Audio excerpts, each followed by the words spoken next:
ഇപ്പം ലീഗ് അതിൻ്റെ പ്രസിഡൻ്റായ പാണക്കാട് കുടുംബം സാദിഖലി തങ്ങൾ, ആ കുടുംബം അതൊരു സമുദായത്തിൻ്റെ ഒരു നേതൃസ്ഥാനത്ത് നിൽക്കുകയും മറ്റുള്ള മുസ്ലിം സംഘടനകളൊക്കെ അവരുടെ ഒരു കുടക്കീഴിൽ നിൽക്കുക എന്നുള്ളൊരു ആശയമൊക്കെ പലരും അങ്ങനെ ഉയർത്തിക്കാണ്ടിരുന്നു.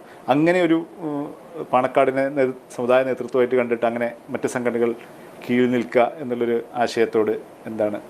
ലീഗ് രൂപീകരിച്ചിട്ട് 75 കൊല്ലമായിട്ടുള്ളൂ. സമസ്തകളുടെ ജമിയത്തുലമ രൂപീകരിച്ചിട്ട് 100 വർഷം ആയില്ലേ. അപ്പോൾ സമസ്തക്ക് കീഴിലായിരുന്നു എല്ലാവരും ഉണ്ടായിരുന്നു. ഇനിയും സമസ്തക്ക് കീഴിലാണ്.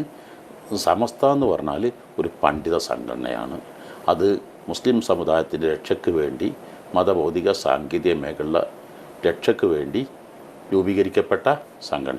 ആ സംഘടനയ്ക്ക് കീഴിൽ എല്ലാവരും ഒത്തൊരുമിച്ച് പോകണം എന്നാണ് ഞങ്ങൾ പറയുന്നത്. സമസ്ത കേരള ജമിയത്തുലമ എന്ന് പറയുന്ന പ്രസ്ഥാനത്തിന് കീഴിൽ, അതായത് ലീഗ് ഉണ്ടാകുന്നതിൻ്റെ എത്രയോ വർഷങ്ങൾക്ക് മുമ്പ് സമസ്ത കേരള ജമിയത്തുലമ ഉണ്ടായിരുന്നു. സമസ്ത കേരള ജമിയത്തുലമയെ ഉൾക്കൊണ്ട് എല്ലാവരും യോജിച്ച് പോകുക. അപ്പോൾ തന്നെ ഇങ്ങനെ യോജിച്ച് നിൽക്കുന്നതിൻ്റെ ഒപ്പം തന്നെ അതൊരു പാണക്കാടിൻ്റെ ഒരു മേധാവിത്വം അല്ലെങ്കിൽ ആ തരത്തിൽ ചിന്തിക്കുന്നതിനൊപ്പം തന്നെ എല്ലാ തങ്ങന്മാരും നേതൃരംഗത്തുണ്ട്. അത് ഈ തങ്ങന്മാരെ ഒരു തരത്തിലും വേർതിരിവ് പാടില്ല. തങ്ങന്മാരെന്ന് പറഞ്ഞാൽ പ്രവാചക തിരുമേനി, പ്രവാചക തിരുദൂർ സ്വല്ലല്ലാഹുങ്ങളുടെ സന്താന പരമ്പരപ്പെട്ടാണ്. ഉള്ളാൾ തങ്ങൾ, സയ്യിദുറഹ്മാൻ ബാഫക്കി തങ്ങൾ, വരക്കൽ മുല്ലക്കോയ തങ്ങൾ, അതുപോലെ തന്നെ പാണക്കാട് PMS പൂക്ക തങ്ങൾ, എല്ലാവരും തങ്ങന്മാരാണ്. എല്ലാവരും ഒരുപോലെ ആദരിക്കുകയും ബഹുമാനിക്കുകയും സ്നേഹിക്കുകയും വേണം. അവരെല്ലാം ഞങ്ങളുടെ പ്രസ്ഥാനത്തിൻ്റെ നായകന്മാരായി കഴിഞ്ഞവരാണ്. ആ കാലത്ത് എങ്ങനെയാണോ ഉള്ളത് അങ്ങനെ വരണം എന്നാണ് ഞങ്ങൾ ആഗ്രഹിക്കുന്നത്.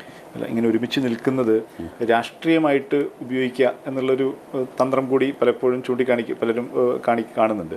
അപ്പോൾ അങ്ങനെ ഒരു മുസ്ലിം കമ്മ്യൂണിറ്റി മുഴുവൻ ഒരു ചേരിയിൽ നിന്നിട്ട് അങ്ങനെ ഒരു രാഷ്ട്രീയ ഐക്യപ്പെടൽ ഉണ്ടാകുന്നത് അത് ഒരു ശരിയായൊരു വഴിയാണോ? അങ്ങനെ ഒരു കമ്പാർട്ട്മെൻറ്റായി നിൽക്കുന്നത് ശരിയാണോ?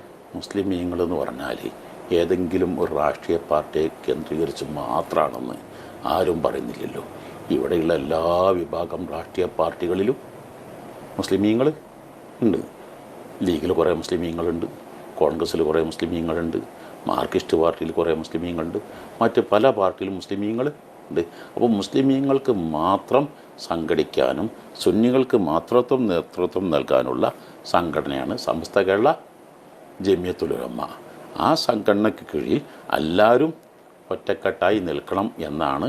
അങ്ങനെയാണ് സയ്യിദുറഹ്മാൻ ബാഫക്കി തങ്ങളുടെ കാലത്ത്, അതുപോലെ തന്നെ വരക്കൽ മുല്ലക്കോയ തങ്ങളുടെ കാലത്ത്, ഉള്ളാൾ തങ്ങളുടെ കാലത്തൊക്കെ നടന്നത്. അതാണ് ഞങ്ങൾ ആഗ്രഹിക്കുന്നത്.